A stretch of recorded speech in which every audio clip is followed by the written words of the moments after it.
Hello नमस्कार साथियों, मैं राजकुमार पालीवाल आपका हार्दिक स्वागत करता हूं आपके अपने यूट्यूब चैनल पालीवाल सर पर। मैं आपके लिए लेवल फर्स्ट की आंसर की लेकर उपस्थित हो गया हूं। जैसा कि आपको पता है कि आज मॉर्निंग शिफ्ट में पेपर हुआ था लेवल फर्स्ट का, तो उसकी आंसर की आपके सामने लेकर उपस्थित हुआ हूं। आप गौर से देख लीजिए, आगे आने वाले पेपरों में इनसे आए हुए प्रश्न आने के चांसेस ज्यादा रहते हैं। थर्ड ग्रेड रीट मेंस के दो चार दिनों में पेपर होंगे, उनमें प्रश्न कन्फर्म इनमें से आएगा। पहला प्रश्न देखते हैं, बिना देर के हुए शुरू कर देता हूं। मैं रैपिड फायर राउंड में फटाफट करवा देता हूं। पहला प्रश्न देखिए, कंवर सेन द्वारा नहर की शुरुआत की गई किस वर्ष? अब देखो, इसमें एक चक्कर है। नहर की शुरुआत तो 1958 में हुई थी, राजस्थान नहर की शुरुआत। लेकिन यहां जब कंवर सेन का नाम आया है तो इसका उत्तर होगा 1948। देखो, इसमें 1948 मैंने क्यों करवाया है? क्योंकि कंवर सेन द्वारा जो बीकानेर राज्य में पानी की आवश्यकता जो निबंध है वो 1938 ईस्वी से प्रारंभ किया गया था और उसकी ड्राफ्टिंग 1948 ईस्वी में जारी किया गया था और उसकी ड्राफ्टिंग 1948 में शुरू हो गई थी। हालांकि ये जो नहर है इसका उद्घाटन 1958 में हुआ था। अब अधीनस्थ चयन बोर्ड क्या उत्तर मानता है वो देखना पड़ेगा, लेकिन मेरे हिसाब से इसका उत्तर 1948 ईस्वी होना चाहिए। चलते हैं दूसरे प्रश्न की ओर। दूसरा प्रश्न है, निम्नलिखित में से किस सभ्यता को धूलकोट कहते हैं? अगर आपने मेरे वीडियो देखे हैं तो मैंने आपको बहुत बार बताया है कि ताम्रवती नगरी, धूलकोट, अघाटपुर दुर्ग, ये सारे जो है वो आहड़ सभ्यता के नाम है। हालांकि बहुत कोई कठिन प्रश्न नहीं था, लेकिन अपन ने जो करवाए थे उनमें ये प्रश्न मैंने आपको करवाया था। थोड़ी जाडी तो करी दिया कि आयो एक आधो प्रश्न। अगली बात करते हैं कि राजस्थान में राज्य वन नीति कब लागू की गई? राजस्थान की बात करें तो राजस्थान में गहलोत सरकार ने पिछली बार यह वन नीति लागू की थी। वसुंधरा सरकार ने इस वन नीति को लागू किया था 2010 में। तो राजस्थान की जो वन नीति लागू हुई थी पहली, वो 2010 में हुई थी। ठीक है, चलते हैं चौथे प्रश्न की ओर। चौथे प्रश्न में देखते हैं क्या है। काली मर्दा को कपास मर्दा या रेगूर मिट्टी कहा जाता है। इसका जो नाम है वो है रेगूर मिट्टी। ये खादर, बांगर, ये लेटराइट, ये अलग मिट्टियां हैं। रेगूर मिट्टी काली मिट्टी को कहा जाता है। ठीक है, चलते हैं आगे। अगला है, बनास नदी का उद्गम स्थल क्या है? मैंने आपको एक दिन सहायक नदियां मिलाने को कहा था, उसमें मैंने आपको बताया था कि बनास नदी खमनोर की पहाड़ियों से निकलती है। ये खमनोर की पहाड़ियों से निकलती है बनास नदी। नाग पहाड़ से नूली निकलती है। बेराट की पहाड़ियों से जो है वो बाणगंगा नदी निकलती है। खमनोर की पहाड़ियों से बनास नदी निकलती है। बनास पूछा था, ये उत्तर होगा इसका। आगे चलते हैं। बनास बेसिन की खड भूमि को क्या कहा जाता है? ये बनास बेसिन में क्या चक्कर है कि वहां पर बहुत सारी जो है वो खड भूमि है, बीहड़ है चंबल के। इनको अवनलिका अपर्दन कहा जाता है। क्या अवनलिकाएं? अवनलिकाओं का मतलब होता है वो नालियां जो बनी हुई होती है बड़ी बड़ी, उसको अवनलिकाएं कहते हैं और यही चंबल के बीहड़ कहलाते हैं। ठीक है, चलो आगे। आ मैं शू कौन सी बोली राजस्थान में कौन बोली जाए? आ बोलिया मुंह कौन सी बोली आपने राजस्थान में कौन बोली जाए? तो देखो, मेवाती तो अलवर भरतपुर की बोली है ही वाह। हाड़ोती जी की है आ कोटा बूंदी बारा झालावाड़ बिनिन बोली जा। वागड़ी आ वागड़ क्षेत्र प्रतापगढ़ डूंगरपुर बांसवाड़ा में बोली जाए। अवधि आ मूल रूप राजस्थानी भाषा की बोली कोनी, आज की है यूपी की बोली है अवधि। तो अवधि नहीं बोली जाती अपने। तो ये 7 प्रश्नों के उत्तर थे। अब इसको इधर ले जाना पड़ेगा और चलते हैं ऊपर 8वें प्रश्न में। ये रहा, गणेश्वर संस्कृति महत्वपूर्ण स्थल है। सेम टू सेम प्रश्न मैंने उठाया था और सेम टू सेम प्रश्न मैंने करवाया था। इसका आंसर होगा ताम्रकालीन। ताम्र युग का जो है वो है गणेश्वर सभ्यता। तो ताम्र युगीन है। चलते हैं फटाफट आगे। ये देखो कमला और इलायची। आप पीछे के वीडियो में जाकर देखना, मैंने दो बातें कही थी कि एक तो महिला जो ये चित्रकार है इनके नाम याद कर लेना, और दूसरा बात ये सेम टू सेम प्रश्न मैंने डाला था कमला और इलायची वाला, इसका उत्तर होगा नाथ द्वारा। नाथ द्वारा की ये दोनों जो है वो महिलाएं चित्रशैली से संबंधित थी। दोनों प्रश्न मैंने डाले हुए थे, आप वीडियो में जाकर देखना। उसके बाद स्त्रियां बोरला आभूषण कहां पहनती है, ये तो बहुत सरल आ गया, सबको पता है कि बोरला सिर में पहना जाता है। मैंने बताया भी था, ये बहुत बार बताया, और मैंने आपको कहा भी था कि ये जो आभूषण वाला प्रश्न है ये खूब पूछे जाते हैं और पूछे गए हैं। देख लीजिए, चयन बोर्ड का एक पैटर्न है, उस पैटर्न पर पेपर आता है। अगला, रखड़ी और टोटी क्या है भाई? बोरले जैसी रखड़ी होती है, टोटी, ये दोनों ही आभूषण है। तो ये महिलाओं के गहने हैं, महिलाओं के आभूषण है, टूम है। टूम का मतलब जो है वो गहनों को राजस्थानी भाषा में टूम कहा जाता है, तो ये टूम है। ठीक है। हाड़ौती मुख्यतः बोली जाती है, अभी बताया था कि कोटा बूंदी में बोली जाती है, कोटा बूंदी झालावाड़ इस क्षेत्र में हाड़ौती बोली जाती है। अभी ऊपर बताया था, प्रश्न भी आ गया, दो प्रश्न आ गए एक जैसे।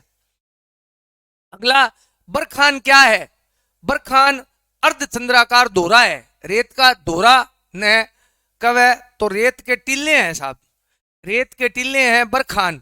बहुत पुराना प्रश्न है। सबसे ज्यादा खतरनाक जो टीले होते हैं रेत के, उन्हें बरखान कहा जाता है। खतरनाक का मतलब कोई आतंकवादी को नहीं है, लेकिन होता क्या है एक्चुअल में, इनसे जो है वो रेत बहुत ज्यादा उड़ती है। आगे चलते हैं, बात करते हैं अपन 14वां प्रश्न आ गया था क्या? 14वें प्रश्न की। जहांगीर ने मुगल बादशाह बनने के बाद किस राजपूत का मनसब कम कर दिया था? ये मैंने आपको एक दिन बताया था कि जहांगीर के समय, सॉरी अकबर के समय सारे काम मान सिंह के पास थे, और जहांगीर के काल में वो सारे फैसले जो हैं वो दे दिए गए राय सिंह को। बीकानेर के राजा राय सिंह, मान सिंह अकबर के खास थे, राय सिंह जहांगीर के खास थे, और मान सिंह से जहांगीर नाराज रहता था, इसलिए जहांगीर ने शासक बनते ही उसका जो ओहदा था वो कम कर दिया था। क्लियर है? अगला 15वां, अरावली श्रृंखला का उच्चतम शिखर क्या है? अरावली श्रृंखला के यदि उच्चतम शिखर की मैं बात करूं तो वो है गुरु शिखर। ये तो बहुत सिंपल प्रश्न आ गया। 1722 मीटर ऊंचा गुरु शिखर सिरोही में स्थित है, ये सबसे ऊंचा है। चलो आगे, निम्नलिखित में से कौन सी पश्चिमी राजस्थान में पाई जाने वाली घास नहीं है? करड़ है, सेवन है, अंजन दामन से है, लेकिन सालर नहीं है।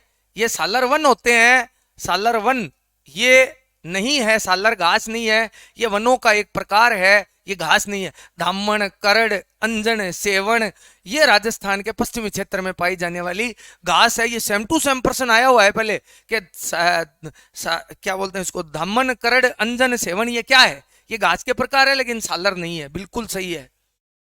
1948 में करौली प्रजामंडल की स्थापना किसने की थी? सेम टू सेम प्रश्न मैंने बताया था कि भाई ये जो है वो माथुर त्रिलोकचंद ने किया था। त्रिलोकचंद माथुर द्वारा जो है वो करौली प्रजामंडल की स्थापना की गई थी।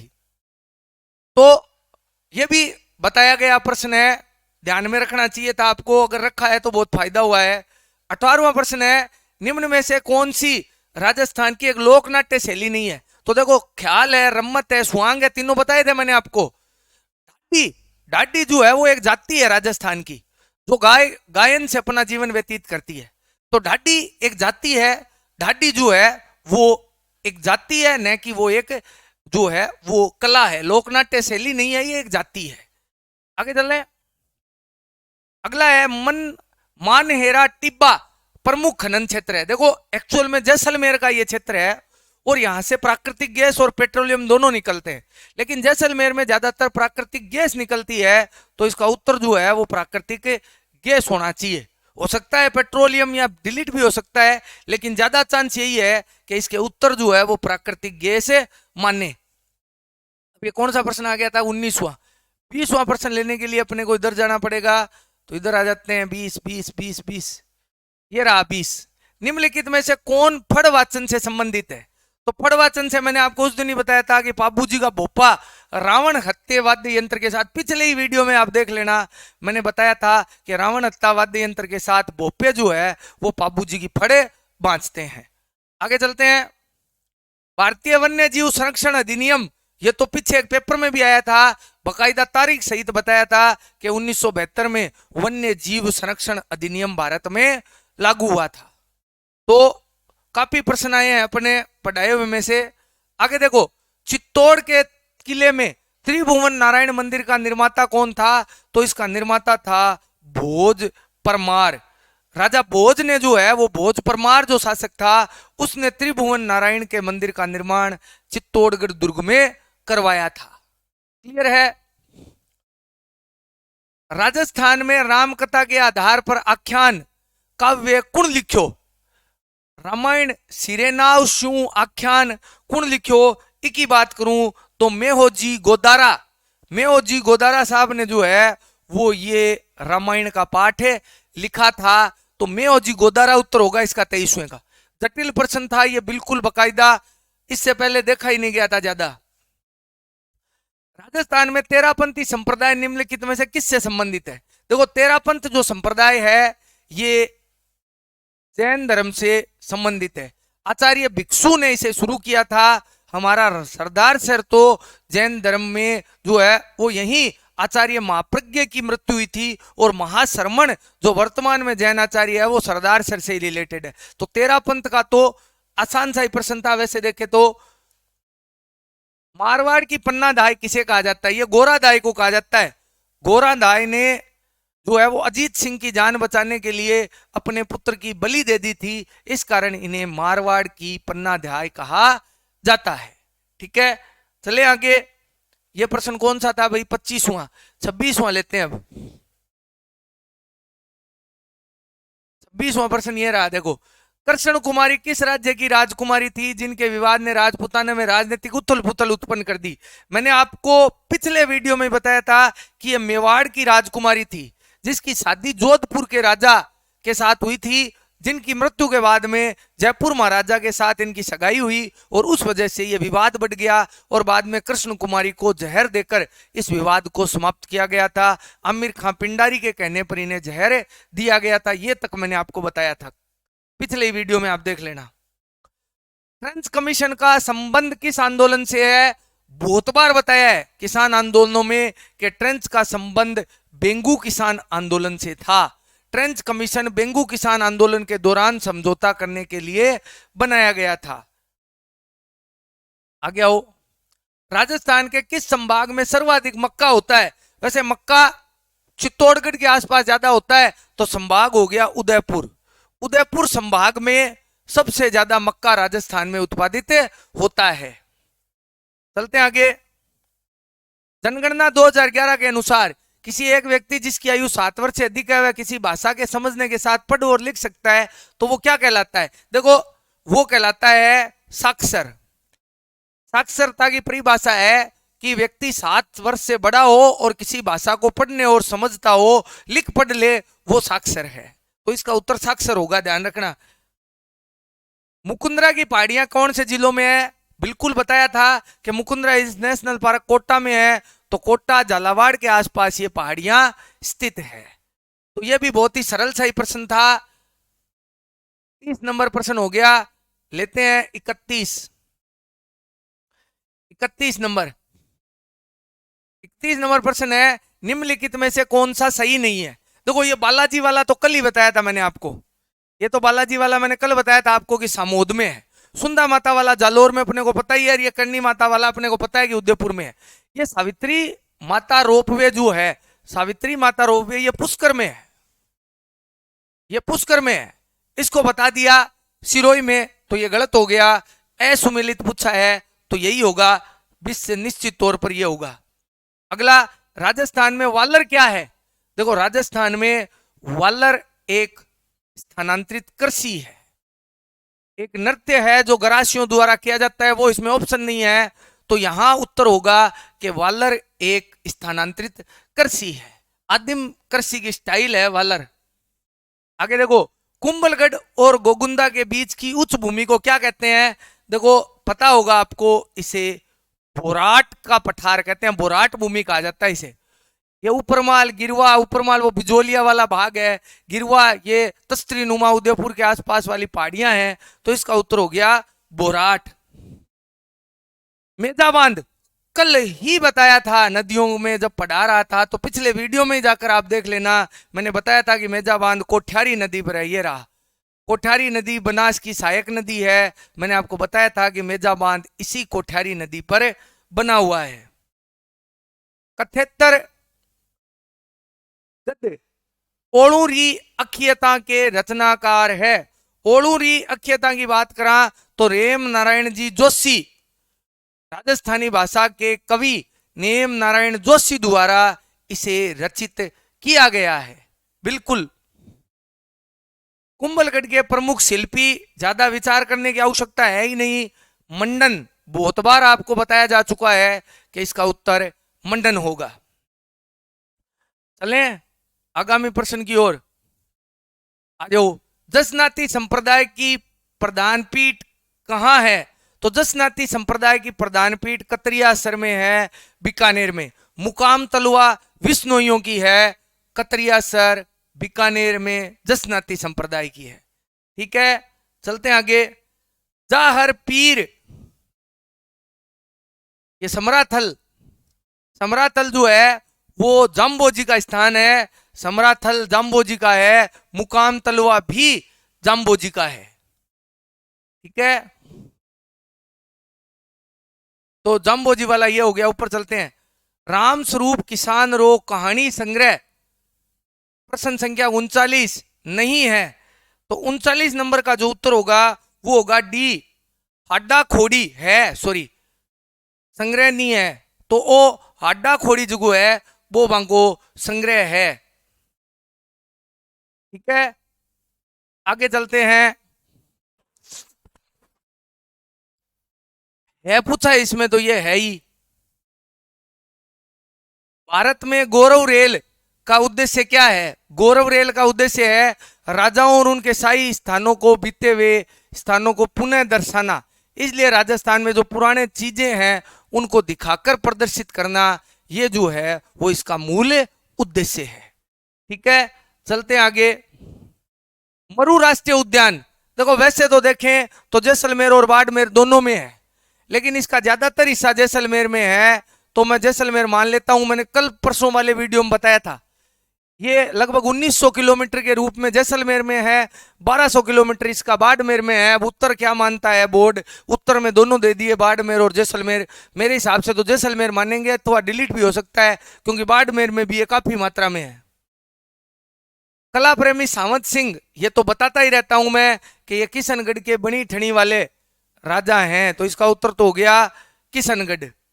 आगे चलते हैं। चंद्रभागा पशु मेला, बाकायदा बताया था मैंने आपको कि चंद्रभागा जो पशु मेला है वो लगता है झालावाड़, झालरापाटन झालावाड़ में। पशु मेले सारे बताए थे मैंने आपको। अब ले लेते हैं प्रश्न संख्या 45। राजस्थानी साहित्य में हरजस कहीं है? हरजस के है, मतलब हरजस भगवान को भजन है, तो लोकगीत है वो एक प्रकार को। हरजस वो लोकगीत है। आगलो ले लियो। कजली तीज का त्योहार कहां मनाया जाता है? बहुत बार बताया था मैंने आपको कि कजली तीज की है बा बूंदी की फेमस है, यानी बड्डी तीज है। कजली तीज को मतलब बड्डी तीज, और बड्डी तीज बूंदी की है। अगर छोटी तीज पूछ ले तो छोटी तीज की है बा जयपुर की है। कजली पूछी है, बड्डी पूछी है, तो बड्डी तो ध्यान ही है, बूंदी की है, मैंने बताया था। निम्नलिखित में से कौन सी राजस्थान में वनों का सर्वाधिक वन है? तो राजस्थान में सबसे ज्यादा जो वन है वो अनारक्षित वन है। अनारक्षित वनों का प्रकार राजस्थान में ज्यादा है, काफी मात्रों में अनारक्षित वन पाए जाते हैं। चलते हैं आगे। निम्नलिखित में से किस लोकता को जाहिर पीर या अपन इसे जाहर पीर कहते हैं? तो जाहर पीर बहुत ही सिंपल है, हमारे चूरू जिले के लोक देवता है गोगोजी महाराज, उनसे ये जुड़ा हुआ प्रश्न है। गोगोजी को जाहर पीर कहा जाता है। चलेंगे आगे। वेली कृष्ण रुक्मणी के रचनाकार कौन है? वेली कृष्ण रुक्मणी के रचनाकार है पृथ्वीराज राठौड़। बहुत बार मैंने आपको बताया था कि पृथ्वीराज राठौड़ ने गंगा लहरी और वेली कृष्ण रुक्मणी किताब की रचना की थी। आज वाले पेपर में तो काफी प्रश्न आए अपने वाले से। बिसलदेव रासो किन मात्रों काव्य है? तो बिसलदेव रासो वीर काव्य है। लगभग रासो है जगह वीरता जुड़ेड़ा है, चाहे वो पृथ्वीराज रासो है चाहे वो बिसलदेव रासो है, यह सारा वीरता का ही क्रम है। प्रख्यात धार्मिक स्थल अंबिका माता का मंदिर कहाँ स्थित है? अंबिका माता के बात करें तो 51वें जो प्रश्न है इसका उत्तर होगा उदयपुर में। कहाँ स्थित है? उदयपुर में अंबिका माता का मंदिर स्थित है। चलते हैं आगे। 52 नंबर ओस्ट्रा हिंद 22 का आयोजन स्थल था। ये जो है वो ऑस्ट्रेलिया और भारत की सेनाएं साझा अभ्यास कर रही है, और ये जो है वो महाजन फील्ड रेंज है, ये बीकानेर वाली, इसमें कर रही है। हाल ही में ये चल ही रहा है। टोक्यो पैरा ओलंपिक्स में अवनी लखेरा, ये मैंने आपको बताया था अवनी लखेरा के बारे में कि इन्हें पैरा ओलंपिक में इन्होंने 2 पदक जीते हैं, 2 पदक इन्होंने प्राप्त किए हैं। आगे चलते हैं। राजीव गांधी फिनटेक डिजिटल संस्थान कहां स्थापित किया गया है? अगर 54वें प्रश्न की बात करें तो यह स्थापित किया गया है जोधपुर में। इसकी स्थापना हुई है जोधपुर में। बात करते हैं 55वें की। ऑपरेशन सर्द हवा का संबंध किससे है? देखो 2 ऑपरेशन चलाए जाते हैं बीएसएफ द्वारा, ऑपरेशन सर्द और ऑपरेशन सर्द हवा और गर्म हवा। गर्मी में गर्म हवा और सर्दी में सर्द हवा, ताकि घुसपैठियों को रोका जा सके, इसलिए यह चलाया जाता है सीमा सुरक्षा बल यानी बीएसएफ के द्वारा। बीएसएफ के द्वारा चलाया जाता है ये। अगला अधिगम क्या है? एक निष्क्रिय देखो अधिगम एक सक्रिय प्रक्रिया है। यदि आप सक्रिय रूप से शामिल नहीं होते तो अधिगम नहीं हो सकता। अधिगम का मतलब होता है सीखना, और सीखना एक जो है वो सतत प्रक्रिया है, सक्रिय प्रक्रिया है। ये हो गया कितना नंबर प्रश्न था? ये 56 नंबर। अच्छा बीच में ये और आ गया था, ये अंग्रेजी का आ गया, देखो इसको मैं छोड़ देता हूं। इधर आते हैं 57 नंबर पर।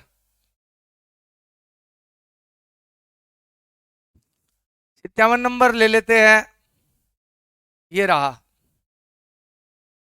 देखो अर्जुन लाल जाट का संबंध टोक्यो ओलंपिक में किस स्पर्धा में भाग लिया था? ये रोइंग में गए थे, तो रोइंग को हिंदी में नौकायान कहते हैं, तो नौकायान में गए थे ये। चलते हैं आगे। श्रव्य दृश्य सामग्री का प्रयोग करते हुए किस सूत्र का पालन किया जाता है? ये श्रव्य दृश्य सामग्री में अमूर्त से मूर्त की ओर ले जाया जाता है, क्योंकि श्रव्य दृश्य सामग्री में हमें दिखाई नहीं देता, हमें केवल सुनाई देता है, और उससे हमारे मन में अमूर्त चीज को बाद में मूर्त प्रदान की जाती है। ठीक है, चलते हैं आगे। राजस्थान के खिलाड़ी धनंजय दर्जी जो है वो राजस्थान में एक फुटबॉलर हैं, इनका संबंध जो है वो फुटबॉल से है, तो फुटबॉलर है धनंजय दर्जी। आगे चलते हैं। ऐसे बालक जो अनुसूचित जाति जनजाति अथवा शैक्षणिक और पिछड़े वर्ग से आते हैं उनसे संबंधित को परिभाषित किया गया है, तो इन्हें असुविधाग्रस्त जो है वो कहा गया है। तो इसका उत्तर हो गया ये बी उत्तर हो गया इसका। बी उत्तर में इनको शामिल किया गया है। प्रश्न कितने आ गए? ये आ गए 60वां। लेते हैं 61 नंबर। 61 नंबर ये रहा, द स्टडी ऑफ एडमिनिस्ट्रेशन। ये तो बहुत भयंकर किताब है। अमेरिका के राष्ट्रपति वुड्रो विल्सन, लोक प्रशासन के पिता वुड्रो विल्सन ने इस किताब को लिखा है, the study of administration. Rajasthan में पुरातत्व संग्रहालय विभाग की स्थापना कब हुई थी? तो 62 नंबर प्रश्न की मैं बात करूं तो इसका उत्तर होगा डी यानी कि 1950। राजस्थान में इस पुरातत्व संग्रहालय विभाग की स्थापना 1950 में हुई थी। समग्र शिक्षा अभियान के अंतर्गत खंड स्तर पर सर्वोच्च पदाधिकारी कौन होता है? देखो खंड स्तर पर यानी कार्यालय में जो बड़ा अधिकारी होता है वो पहले बीओ होता था, वर्तमान में सीबीओ होता है, चीफ ब्लॉक एजुकेशन ऑफिसर। ये बीओ होता था, अब इस पद को जो है वो डीओ समकक्ष कर दिया गया है और उसे सीबीओ कहा जाता है। चलते हैं आगे। आरएसआईसी यानी राजस्थान लघु उद्योग निगम लिमिटेड को किस वर्ष लिमिटेड कंपनी का दर्जा दिया गया। देखो स्थापना जो इसकी हुई थी वो हुई थी 1961 में, लेकिन इसे लिमिटेड कंपनी का जो दर्जा प्राप्त था वो 1975 में दिया गया। 1975 में इसे ये दर्जा प्रदान किया गया था। क्लियर है? चलते हैं अगला। अगला प्रश्न है कि राजस्थान राष्ट्रीय इसक यदि बात करें तो इसकी स्थापना दिल्ली में हुई थी। इसके कुछ क्षेत्रीय कार्यालय है जो राजस्थान में भी स्थापित किया गया था और ये 1976 में अपने जोधपुर में स्थापित किया गया था। ठीक है, चलते हैं आगे।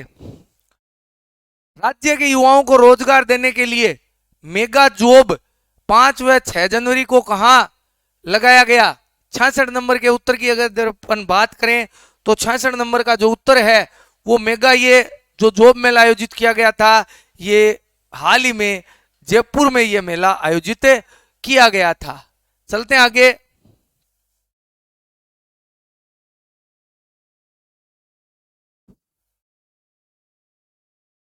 इधर आ जाते हैं ऊपर।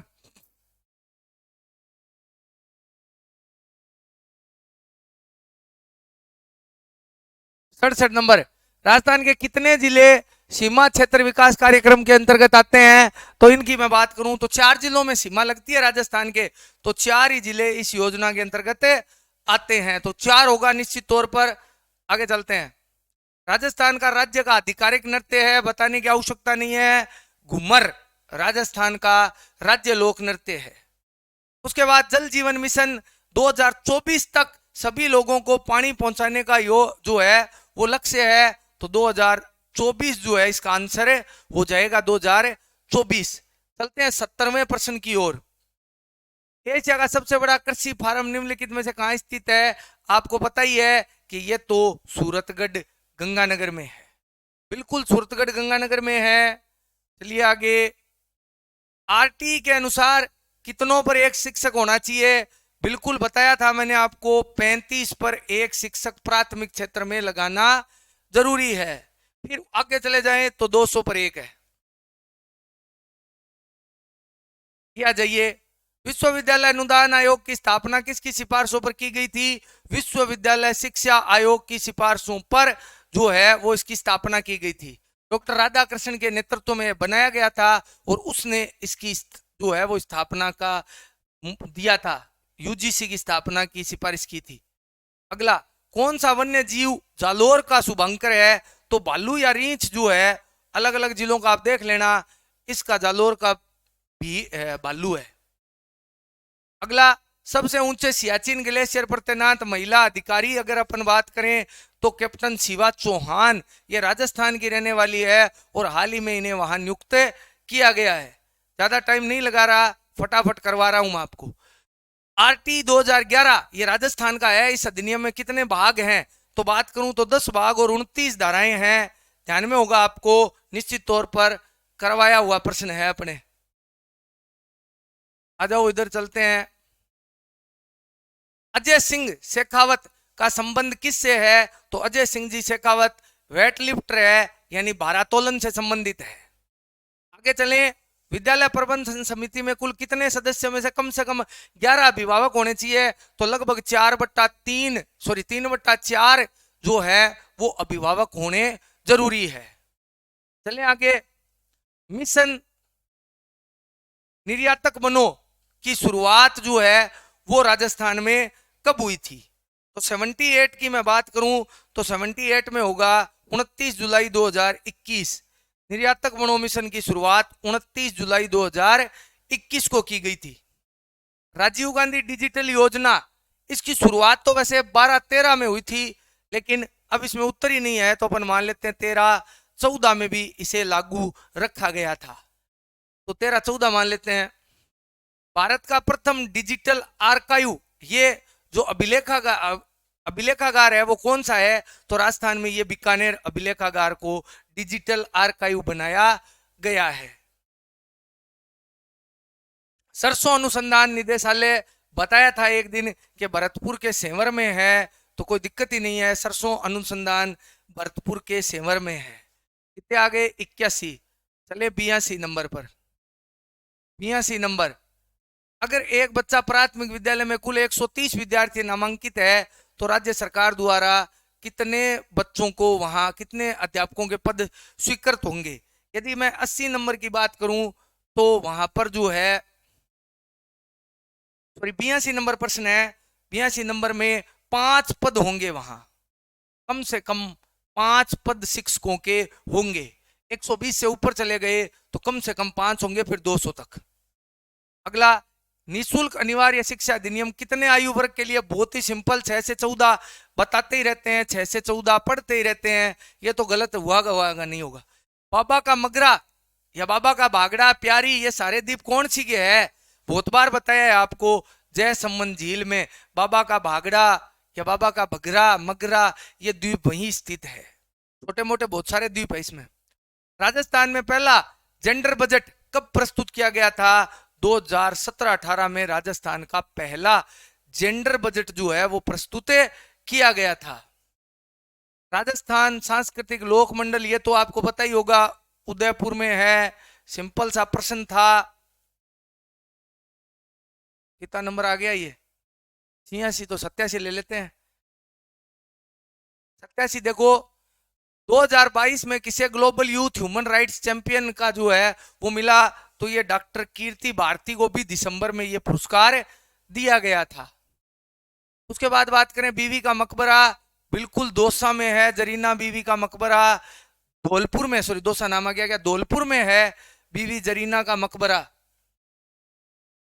निम्नांकित में से किस खेल के खिलाड़ियों को पद्म, अब देखो इसमें एक है यहाँ मोस्ट लगा हुआ है ज्यादा, यहाँ हिंदी वाले में मोस्ट नहीं था, सबको मिले हुए हैं पद्मश्री, लेकिन दो एथलेटिक्स में 2 जनों को मिले हुए हैं, इसलिए अपन एथलेटिक्स कर देते हैं इसमें। इनमें 2 को मिले हैं, ज्यादा पूछा है, सबको मिले हुए हैं, तो वैसे तो प्रश्न ही डिलीट होना चाहिए, क्योंकि मोस्ट हिंदी वाला में सबसे ज्यादा लगाना भूल गए, अंग्रेजी में मोस्ट लगा हुआ है तो इसका एथलेटिक्स होगा। शैक्षिक अनुप्रयोगों में विषय वस्तु किस प्रकार की होनी चाहिए? सरल से कठिन होनी चाहिए, बिल्कुल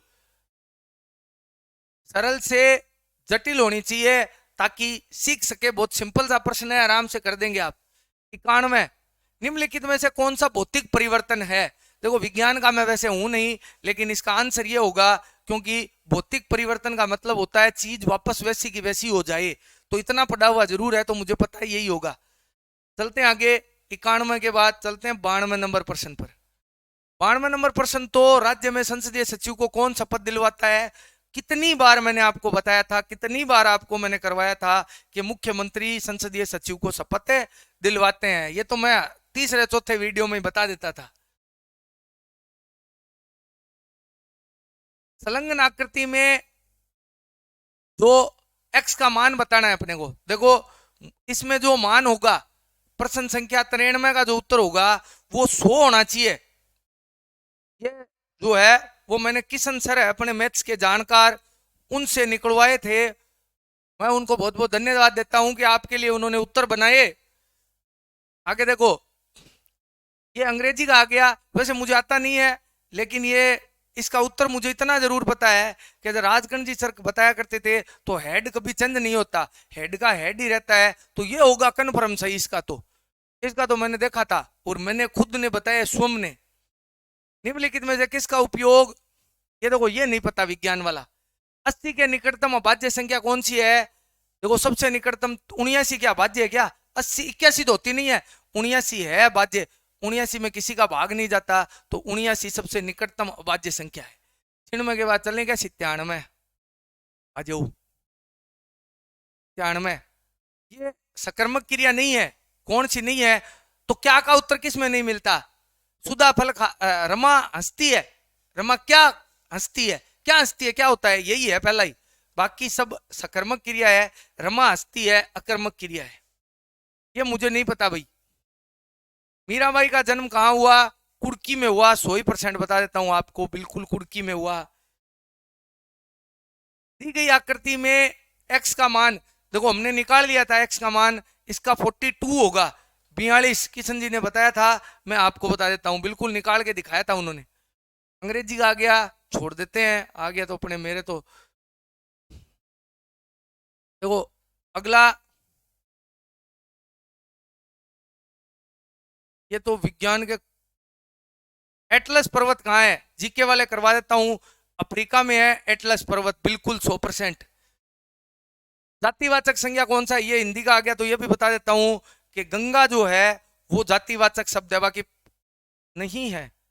जातिवाचक नहीं है तो गंगा नहीं है, गंगा नदी का नाम है, व्यक्तिवाचक शब्द है। इधर से देखते हैं और क्या है। ये वापस राजस्थान के पहले व्यक्ति जिन्होंने मूल संविधान पर, मैंने बताया था आपको, बलवंत सिंह जी मेहता राजस्थान के, जिन्होंने हस्ताक्षर किए थे। रेखिक युग्म कोणों का योग सरल है, 180 होता है, बिल्कुल बहुत ही सरल प्रश्न आया। गोविंद ने राम को जगवाया, क्या पता, तो इसमें अपन ने निकाला था 7 होगा, इसमें 7 होगा भाई, बिल्कुल 7 होगा इसमें, 114 में 7 होगा। हाँ, ये प्रश्न आ गया अपने काम का। निम्नलिखित में कौन सा संगठन कारीगरों को उनके उत्पाद विपणन, ये तो राज सिक्को है, जहां भी छोटे लोगों की बात आए राज सिक्को ये काम करता है। चलो आगे।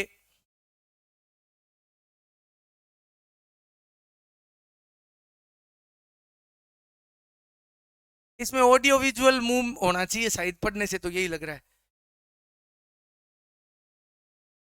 ये क्या है?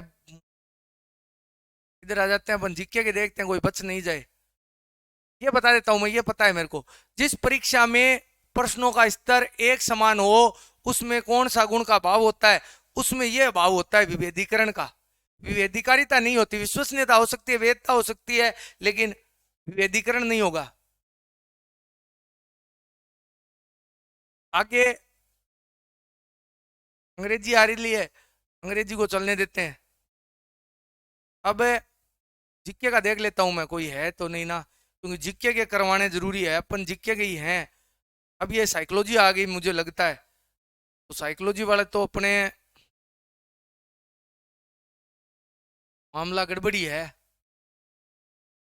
तो जीके का मैं देख लेता हूं, कोई बाकी नहीं रह जाए।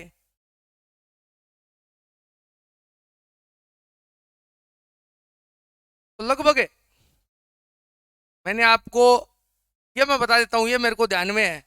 ये जो है वो पावलोव का तो कुत्ता था, ये तो मेरे को भी पता है, तो ये आपको भी पता होगा ये तो ये लगभग मैंने आपको प्रश्न जितने थे जीके के वो सारे मैंने आपको करवा दिए। लगभग जीके के 100 से ज्यादा क्वेश्चन थे, वो सारे हल करवा दिए। अब विज्ञान वाला पेपर आते ही उसकी की भी अपलोड कर दी जाएगी। वीडियो देखने के लिए धन्यवाद। यदि पहली बार आए हैं तो चैनल को सब्सक्राइब जरूर कर ले, ऐसे ज्ञानपूर्ण वीडियो आपको मिलते रहेंगे। धन्यवाद।